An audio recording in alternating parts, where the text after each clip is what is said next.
قربانی پر اجر کیا ہے؟ آپ اندازہ کریں، اجر سنیں گے تو ہم خوشی شوق پیدا ہوگا ہمارے اندر. ما لنا فیہا یا رسول اللہ صلی اللہ علیہ وسلم، اے اللہ کے رسول ہمارے لیے ان قربانیوں میں کیا اجر ہے؟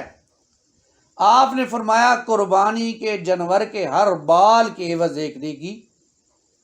انہوں نے پوچھا یا رسول اللہ پھر جو یہ اون ہوتی ہے یعنی چمڑے کی جو کھال ہوتی ہے اس کا کیا اجر ہے؟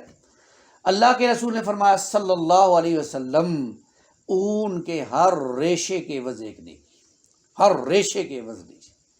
اب یہ اجر میں اور آپ جانور کے بال گن سکتے ہیں؟ نہیں گن سکتے.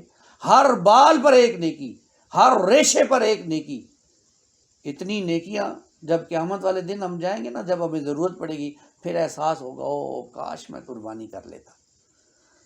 اور جو شخص قربانی نہ کرے یعنی وسعت ہونے کے باوجود قربانی نہ کرے تو جہاں اجر بہت زیادہ ہے وہاں وعید بھی بڑی سخت ہے.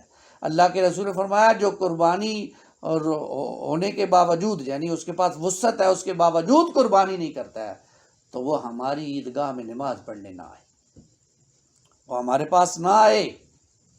کتنی سخت وعید ہے، سوچئے ذرا. خوشی سے، دل کی خوشی سے اللہ کی رضا کے لیے قربانی کرے، سال میں ایک مرتبہ. اللہ ہمیں اس کی توفیق عطا فرمائے. آمین یا رب العالمین.